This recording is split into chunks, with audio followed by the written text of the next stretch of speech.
Now we detail about the inertial frame. ये topic है दोस्तों अपने आप में, इसको आप अलग से हेडिंग लिखें। ये छोटा सा टॉपिक था इसलिए मैंने इसको अलग से नहीं बताया, मैंने यही समझाने के लिए इसको छोड़ दिया था। तो अभी मैं इसमें जो बात कर रहा हूँ इनर्शियल फ्रेम के बारे में, तो इसको एक अलग से हेडिंग लिख लें। छोटा सा टॉपिक है और समझना बहुत इंपॉर्टेंट भी है। तो इसमें बताना मैं क्या चाहता हूँ वो चीज़ समझे। इनर्शियल फ्रेम, इनर्शियल फ्रेम का मतलब, इनर्शियल मतलब इनर्शिया। इनर्शिया मतलब क्या कि कोई भी ऑब्जेक्ट रेस्ट पर है या मोशन में है या उसकी कोई डायरेक्शन है, तो इसके लिए एक फ्रेम लेना। यानी क्या कि कोई भी ऑब्जेक्ट, यानी इसके लिए, यानी इनर्शियल के लिए एक लाइन लिखेंगे, बहुत ही इंपॉर्टेंट लाइन है। इसकी आप डेफिनेशन फिंगर पे याद हो जाएगी आपको, मतलब बहुत अच्छे से याद हो जाएगी। वो लाइन क्या है वो तो उसको सुने। अगर आपको फ्रेम ऑफ रेफरेंस लेना है, यानी इस इनर्शियल में, इनर्शियल के बारे में दोस्तों हम बात करें, आप अलग से हेडिंग लिखें। मैं इसको मिटा रहा हूं, आप हेडिंग लिखें अलग से इसी पूरे में, इनर्शिया, इनर्शियल फ्रेम, हेडिंग लिखनी है आपको, इनर्शियल फ्रेम। ये आपकी हेडिंग है, छोटी सी हेडिंग है, छोटा सा टॉपिक है, इसको समझ लेते हैं, बहुत इंपॉर्टेंट भी है क्या? ये बोलता है जब भी आप कोई फ्रेम ऑफ रेफरेंस लोगे, वो किस पे होना चाहिए? रेस्ट पर होना चाहिए। यानी मैं यहां पे एक लाइन लिख रहा हूं कि, थर्ड पॉइंट मिटा देते हैं, अभी इनर्शियल फ्रेम के बारे में बात करें, कि जब भी आप फ्रेम ऑफ रेफरेंस की बात करेंगे, frame of reference is at rest, या रेस्ट पर होगा, या फिर वो मूविंग होगा विद कांस्टेंट वेलोसिटी। सबसे इंपॉर्टेंट चीज आपने यहां पे क्या पढ़ी? फर्स्ट चीज आपने पढ़ा कि फ्रेम ऑफ रेफरेंस अगर कंसीडर करना है किसका? इनर्शियल का। और मैंने बोला अगर इनर्शियल का मुझे फ्रेम ऑफ रेफरेंस बताना है तो वो ऑब्जेक्ट किस पे होनी चाहिए? क्या तो रेस्ट पर होनी चाहिए या फिर मूविंग होनी चाहिए। समझने के लिए मैं एक सिंपल एग्जांपल बोल दूं आपको कि कोई भी एक ऑब्जेक्ट है, कोई भी अगर एक ऑब्जेक्ट है, जैसे एक व्हीकल, एक गाड़ी है, वो इधर से एक ट्रक है, वो मूव कर रहा है, वो जा रहा है इस डायरेक्शन। यहाँ पे आप खड़े हो रोड की साइड में एक किनारे पे और आप उसको देख रहे हो, तो इस कंडीशन में आप कहां पर हो? रेस्ट पर हो। और रेस्ट पे हो तो यही वाली कंडीशन कौन सी है? इनर्शियल फ्रेम वाली। या फिर मैंने कहा कि कोई एक ट्रक है, इस ट्रक में मान लो भाई ये ट्रक है, ट्रक में आपका सामान जा रहा है, यहाँ पे मैंने एक बॉक्स रख दिया, अब ये कंटिन्यू मोशन में है, ट्रक कंटिन्यू मोशन में है with constant velocity. In this condition, इस कंडीशन में जो ट्रक है वो क्या है? इनर्शियल फ्रेम, वो कांस्टेंट वेलोसिटी से मूव कर रहा है। बट ये जो पर्सन है जब उस ट्रक को देखेगा तो उस ट्रक के ऊपर एक बंदा और बैठा हुआ है, ये खड़ा हुआ है, मतलब एक और पर्सन खड़ा हुआ है, और ये पर्सन को जब ये वाला पर्सन देखेगा तो इसके रिस्पेक्ट में ये वाला पर्सन जो है, ये क्या है? यहां पर नॉन इनर्शियल फ्रेम है। ये तो नॉन इनर्शियल हो गया। मतलब क्या? बात करेंगे जब नॉन इनर्शियल की, तो तब इसको थोड़ा दोबारा से रिकैप करूंगा। फिलहाल के लिए थोड़ी सी देर के लिए पॉज कर दें इस चीज को। तो फिलहाल हम इनर्शियल को कंटिन्यू करते हैं, ओके, क्योंकि आपको पूरा कंसेप्ट से क्लियर हो जाएगा तो आप उसको और अच्छे से समझाओगे। इस कंडीशन में आपको इनर्शियल फ्रेम की जब भी बात होगी तो वहां पे फ्रेम ऑफ रेफरेंस आपको कहां से लेनी है? रेस्ट से लेनी है, पहली चीज। और या फिर मूविंग होना चाहिए, लेकिन कांस्टेंट वेलोसिटी से मूव होना करना चाहिए, ओके। इस कंडीशन में आप Newton law of motion directly apply कर सकते हो। किसमें? इनर्शियल फ्रेम में। बट मैं सेकंड हेडिंग आपको यहां पे लिख रहा हूं, that is a non inertial frame. This is the second heading of understanding the first heading. Non inertial में आपने फ्रेम ऑफ रेफरेंस कहां से लिया था? रेस्ट पे लिया था। बट इसमें आपने क्या करना है कि नॉन इनर्शियल फ्रेम के अंदर आपको जो फ्रेम ऑफ रेफरेंस लेना है, यानी फ्रेम ऑफ रेफरेंस जो है is moving with constant acceleration, दोस्तों इंपॉर्टेंट लाइन है। यानी नॉन इनर्शियल फ्रेम में अगर आपको फ्रेम ऑफ रेफरेंस लेना है तो वो ऑब्जेक्ट क्या होना चाहिए, कांस्टेंट एक्सेलरेशन से मूव करना चाहिए या फिर नॉन जीरो एक्सेलरेशन से मूव करना चाहिए। नॉन जीरो मतलब कि एक्सेलरेशन की वैल्यू जीरो नहीं होनी चाहिए, इससे मूव करना चाहिए। इस कंडीशन में आप डायरेक्टली वी कैन नॉट यानी we can't apply Newton law of motion, यानी आप directly Newton law of motion apply नहीं कर सकते। नहीं कर सकते मतलब क्या, अरे जब ये अप्लाई नहीं कर पाओगे तो नॉन इनर्शियल फ्रेम के बेस पे जो क्वेश्चन होंगे उसको आप कैसे सोल्व करोगे फिर। तो उसके लिए आपको क्या करना है, उसके लिए एक फोर्स अप्लाई होगा। That force name is called pseudo force. Just अभी आपने थर्ड पॉइंट में लिखा था कि जब आप इनर्शियल फ्रेम की बात करेंगे विद रिस्पेक्ट टू ग्राउंड, तो वहां पर था, मैंने लिखा था no concept of pseudo force, but in this non inertial frame you detailed about the pseudo force. What is the pseudo force? Some basic detail about the pseudo force we detailed here after the non inertial frame. In non inertial frame जो भी चीज अभी discuss करूंगा मैं, यानी pseudo force, वो किसके अंदर डिस्कस कर रहा हूं, ध्यान रखें। आप नॉन इनर्शियल फ्रेम अभी पढ़ रहे हो तो मैं नॉन इनर्शियल के बारे में ही जो नेक्स्ट पॉइंट था उसका मैं वो लिख रहा हूं। What is the next point of non inertial frame, that is the third point. इस कंडीशन में ये होता है डायरेक्टली आप किसी भी ऑब्जेक्ट का, यानी डायरेक्टली आप, मैं यहां पे लिख रहा हूं नॉन इनर्शियल फ्रेम, इस नॉन इनर्शियल फ्रेम में आप directly Newton law of motion apply नहीं कर सकते। अगर नहीं कर सकते तो फिर आप क्या करेंगे, इस कंडीशन के अंदर हम अज्यूम करते हैं, वी अज्यूम, क्या करेंगे, वी अज्यूम ए स्टेशनरी, क्या लिख रहा हूं देखो, वर्ड लिख रहा हूं स्टेशनरी फोर्स। पीएमटी के लिए ऐसा ये वर्ड इंपॉर्टेंट नहीं है, बट स्टेशनरी मतलब पता होना चाहिए कि stationary force just opposite to the direction of original force. Original force की डायरेक्शन में एक फोर्स अप्लाई होता है, and this imaginary force and this imaginary force is called as, इस imaginary force को ही क्या कहा जाता है दोस्तों, pseudo force। इंपॉर्टेंट। अब हम बात करते हैं जो दो डायग्राम आपने बात करी थी। पहले क्या, ये ग्राउंड है, इस ग्राउंड पर कोई पर्सन खड़ा हुआ है, ये रहा, ये एक ऑब्जर्वर वन मान लिया मैंने इसको, यानी ये क्या है, रेस्ट पर है। किस पर है, रेस्ट पर है। या फिर ये v वेलोसिटी यानी कांस्टेंट वेलोसिटी से मूव कर रहा है। कांस्टेंट वेलोसिटी से मूव कर रहा है, इसका मतलब क्या है, इसका जो एक्सेलरेशन है वो क्या है, जीरो है। एक्सेलरेशन जीरो है, इसका मतलब क्या है, इसका फोर्स क्या हो जाएगा, जीरो हो जाएगा। तो हमने ये बात करी कि ऑब्जर्वर वन की बात कर रहे हैं कि जब वो रेस्ट पर है उसकी वेलोसिटी कांस्टेंट है, और वेलोसिटी अगर कांस्टेंट है तो उसका एक्सेलरेशन जीरो हो जाएगा, एक्सेलरेशन जीरो हो जाएगा तो फोर्स जीरो हो जाएगा। And in this condition this is called the inertial frame. ये ऑब्जेक्ट एक इनर्शियल फ्रेम में है। ओके, यहां पर लिख रहा हूं मैं स्यूडो फोर्स, ये यहां से मिट जाएगा इसलिए। अब हुआ क्या, ये एक ट्रक है,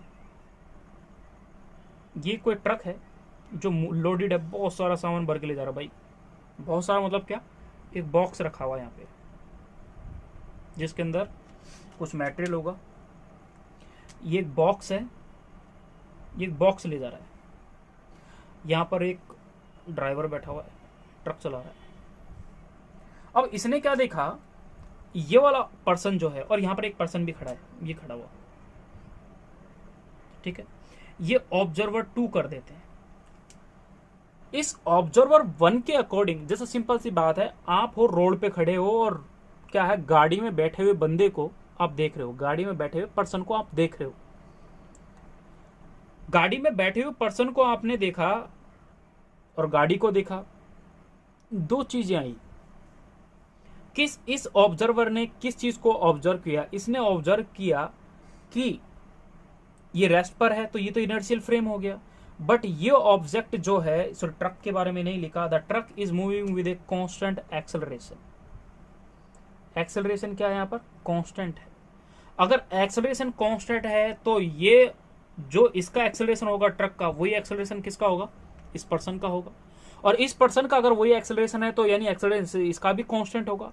और अगर इसका एक्सेलरेशन कांस्टेंट है तो this is a non inertial frame. This is the non inertial frame with respect to this object. लेकिन मैं ट्रक में ही बैठा हुआ पर्सन अगर खुद को ही देखे या अपने बगल में बंदे को देखे, बगल में जो पर्सन बैठा उसको देखे, तो उस कंडीशन में क्या होगा?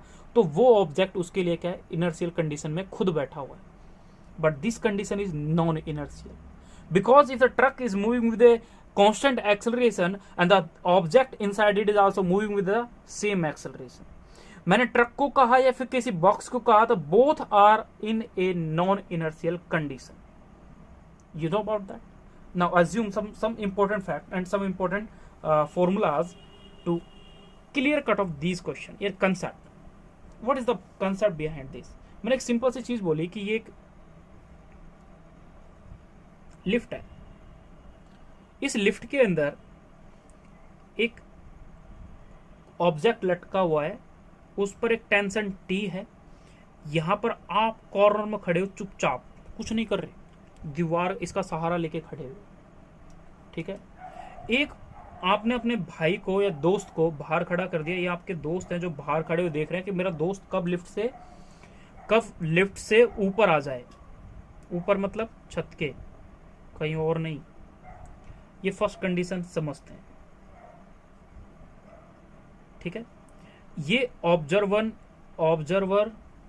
2 है और ये ऑब्जर्वर 1 है। दोनों के हिसाब से बात कर लेते हैं। ये वाला जो ऑब्जर्वर है ये रेस्ट पर है और ये वाला ऑब्जर्वर जो है, यानी ये कौन सी कंडीशन में? इनर्शियल फ्रेम में है। ये एक्सेलरेशन से कांस्टेंट एक्सेलरेशन से जा रहा है, यानी कांस्टेंट है।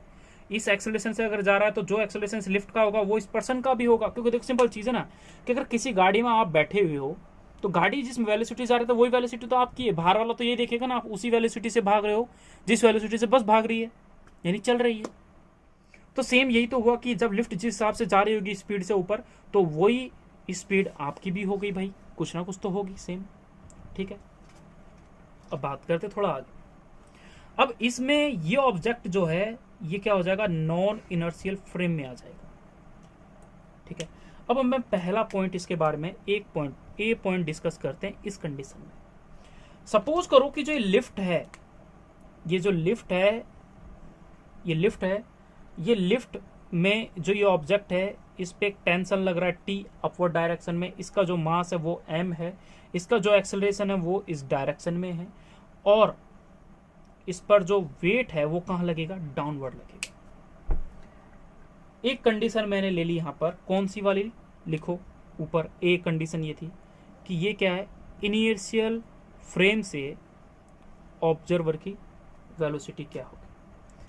मैं इस पूरे यानी इस कंसेप्ट के अंदर ये बताना चाहता हूं कि आप इनर्शियल फ्रेम से इस वाले ऑब्जेक्ट की टेंशन की वैल्यू निकालो इनर्शियल फ्रेम से। यानी मैंने बोला कि जो अंदर पर्सन बैठा है वो इसके टेंशन को चेक करना चाहता है कि इसके ऊपर टेंशन कितना लग रहा है, इस स्ट्रिंग के ऊपर, इस रस्सी के ऊपर। और यही पर्सन ऑब्जर्वर 1 ये भी बाहर बैठ देख रहा है कि भाई इसके ऊपर कितना वजन लग रहा होगा। तो कॉमन सेंस लगाओ, क्या इसमें इसका कोई हिस्सा यानी ये लटक रहा है क्या इसके ऊपर? नहीं लटक रहा। कि ये बाहर से देख के इसके ऊपर कोई वजन फेंक के इसके ऊपर चिपका रहा है क्या? ये कोई चुंबक है जिससे इसके ऊपर वजन को बढ़ाता जा रहा है? नहीं, इसकी भी कोई वो नहीं। मतलब क्या कि कोई भी ऑब्जेक्ट अगर किसी चीज पे लटका हुआ है तो चाहे इनर्शियल फ्रेम हो या नॉन इनर्शियल फ्रेम हो, in both condition tension will be same. हम इसके बारे में डिटेल कर रहे हैं यहाँ पर। तो नॉन इनर्शियल यानी इनर्शियल फ्रेम में अगर मैं बात कर रहा हूं तो ऑब्जर्वर 1 जो है वो इसके ऊपर जो टेंशन देखेगा, तो ये मैंने बाद में लिखा है कि इसके ऊपर एक वेट जो है वो डाउनवर्ड लगता है। ऐसे आपने 5 फोर्स थोड़ी देर पहले पढ़े होंगे इसी वीडियो के अंदर, ठीक है। अब इसमें क्या है, स्यूडो फोर्स अप्लाई करते हैं। स्यूडो फोर्स का मतलब क्या है, जिस डायरेक्शन में ऑब्जेक्ट मूव कर रहा है ना, उसके अपोजिट डायरेक्शन में आप एक्सेलरेशन को, देखो एक्सेलरेशन इस डायरेक्शन लग रहा है, बट यानी ऑब्जेक्ट यू मूव कर रहा है, तो जो उसका एक्सेलरेशन है यानी एम ए वो आप उसके अपोजिट में लगाए, यानी एम ए मैंने इस डायरेक्शन में लिख दिया। तो इससे होगा क्या, तो यहां पर t इजिकल टू हो जाएगा, t इजिकल टू हो जाएगा, इस डायरेक्शन में दो लग रहे हैं ना ये वाले, तो एक तो एम जी लग रहा है और एक क्या लग रहा है, एम ए लग रहा है, दो हो गया। एक सिंपल है, एक ही स्टेप में हो गया ना। देखो मैं दूसरा बता रहा हूं, एक समझे इसको। और एक तो ऐसे कर सकते हैं, लेकिन सपोज करो मैंने ऐसे नहीं, मैंने बोला ये है स्यूडो फोर्स, ये है स्यूडो फोर्स, ये मैंने जो लिखा है यहाँ पे, ये स्यूडो फोर्स के अकॉर्डिंग मैंने इसको किया है, ठीक है। अगर ये स्यूडो फोर्स नहीं होता तो स्यूडो फोर्स तो जस्ट अपोजिट लगेगा, तो मैंने स्यूडो फोर्स जिस डायरेक्शन में उसके अपोजिट में मैं लगा दिया। हमने क्या पढ़ा था, मैंने क्या लिखाया था स्यूडो फोर्स के बारे में, मैंने ये लिखाया था कि जिस डायरेक्शन में अगर मोशन होगा उसके अपोजिट में एक स्टेशनरी फोर्स अप्लाई करते हैं, that is a pseudo force. तो इस डायरेक्शन में मोशन है तो उसके अपोजिट में मैंने स्यूडो फोर्स लगा दिया, तो इस टाइप से डायरेक्ट हो गया। और मैंने सोचा मैंने स्यूडो फोर्स नहीं लगाया, तो क्या करेंगे, तो थोड़ी एक और इक्वेशन बनाने के बाद फिर इसको सॉल्व करेंगे, यानी इसी अब क्या करेंगे कि इस सेकंड टाइप से आप इसको ऐसे भी कर सकते हैं कि ये ऑब्जेक्ट जो है इस पे जो टेंशन अपवर्ड लग रहा है, मैंने टी लिखा, वेट इसके डायरेक्शन में है, माइनस का एम जी अपोजिट है इसलिए इज इक्वल टू हो जाएगा एम ए। ओके, यानी क्या किया, टी माइनस का एम जी इसके अपोजिट लग रहा है इसलिए माइनस का एम जी बराबर में जो मोशन है एम ए, ये फोर्स जो है, तो मैंने वो बराबर में लिखा है। इस कंडीशन में अब देखो ये भी एक फोर्स है, एम जी भी एक फोर्स है, ये भी एक फोर्स है, ये वेट है, ये स्यूडो फोर्स है, यानी फोर्स है, स्यूडो फोर्स नहीं है, ये टेंशन है, तीनों की तीनों फोर्स है। तो इस कंडीशन में जो टी की वैल्यू आ जाएगी वो आ जाएगी एम ए प्लस एम जी, आई तो यही वाली वैल्यू। तो आप इससे बढ़िया एक शॉर्ट वे में आ जाएं, बचें इससे, तो आपने क्या अप्लाई करना, स्यूडो फोर्स अप्लाई करना है। स्यूडो फोर्स इस डायरेक्शन में लगेगा, स्यूडो फोर्स, उस स्यूडो फोर्स से आपने इसको प्राप्त कर लिया, बट यहां पर स्यूडो फोर्स अप्लाई नहीं किया, यानी ये स्यूडो फोर्स नहीं है, ठीक है। तो मैं सिंपल वर्डों में आपको समझा दूं फिर से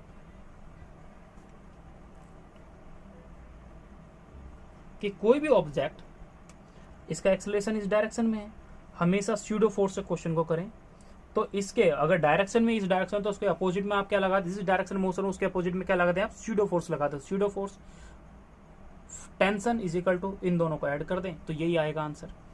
दूसरा, पहला आपने पढ़ा, दूसरा हम इसके अंदर पढ़ेंगे B, this is the non inertial frame with respect to object 2। इस कंडीशन में क्या होगा, इस कंडीशन में ये होगा कि ये एक पेंडुलम लटका हुआ है, एक टेंशन इस पर अप्लाई है, इसका एक्सेलरेशन इस डायरेक्शन में है, इसका जो वेट है वो डाउनवर्ड लगेगा, इसके ऊपर जो मोशन है स्यूडो फोर्स है वो भी क्या है, अप्लाइड होगा, वो भी किधर लगेगा, इधर की साइड लगेगा, M A. Now is solved it, यानी एम ए भी क्या है, यानी स्यूडो फोर्स जो है वो भी क्या है, डाउनवर्ड लग रहा है, एम ए लग रहा है, क्योंकि मोशन इस डायरेक्शन में है तो इसके अपोजिट में स्यूडो फोर्स अप्लाई कर दिया। Now tension is also equal to m A plus M g. दोस्तों ये इनर्शियल और नॉन इनर्शियल आपने अभी तक देखा, तो इन दोनों के बेसिस पे आप क्वेश्चन को कर सकते हो। तो ये आपका थर्ड पॉइंट था, फ्री बॉडी डायग्राम के अंदर आपने इनर्शियल नॉन इनर्शियल भी पढ़ लिया, ठीक है, इनर्शियल और नॉन इनर्शियल भी आपने पढ़ लिया। अब इसमें इसका डायरेक्शन जो होता है वो इंपॉर्टेंट होता है। डायरेक्शन किस डायरेक्शन में है, ऑब्जेक्ट हॉरिजॉन्टल जा रहा है, परपेंडिकुलर जा रहा है, पैरेलल टू इंक्लाइन प्लेन जा रहा है, या फिर नॉर्मल टू इंक्लाइन प्लेन है, रेडियल है, लॉन्गिट्यूडनल है, वो अलग अलग है, वो बातें तब आएंगी पेपर में, क्वेश्चन में, तब मैं आपको तब बताऊंगा, लीव दैट। बट इन सबसे पहले आप कभी भी फ्री बॉडी डायग्राम बनाओ तो कुछ कंसेप्ट का ध्यान रखें। फ्री बॉडी डायग्राम के लिए अभी तक आपने 3 पॉइंट देखे, 5 फोर्स पढ़े। उसके बाद कुछ फ्री बॉडी डायग्राम में आप जब भी कुछ लिखोगे तो जिस ऑब्जेक्ट के ऊपर एक्शन और रिएक्शन दोनों हो रही हो, या उस पर कोई फोर्स लग रहा है और उस पर एक कांटेक्ट फोर्स लग रहा है, तो उसको पहले करें, उसको लिख लें अलग से। लेकिन इन सबसे पहले उसको करें जिसके ऊपर एक सिंगल फोर्स लग रहा है, यानी ये ऑब्जेक्ट है, इसके ऊपर सिर्फ एक फोर्स लग रहा है, लेकिन इस पर एक कॉन्टैक्ट फोर्स भी लग रहा है। और एक और ऑब्जेक्ट है, सिर्फ उस पर कॉन्टैक्ट फोर्स लग रहा है, तो आप पहले इसको लिखें, इसका फ्री बॉडी डायग्राम बने, उसके बाद इसका बनाएं। नेक्स्ट वीडियो में हम फ्री बॉडी डायग्राम को बहुत अच्छे से यानी अप्लाई करेंगे, क्वेश्चन सॉल्व करेंगे इसके। तो हम मिलते हैं अपनी नेक्स्ट वीडियो में, and thank you for watching video. The next video is based on the free body diagram. We detail here where the questions on the based of the free body diagram, how to solve the all question of free body diagram and which is the condition that will be involved in the free body diagram.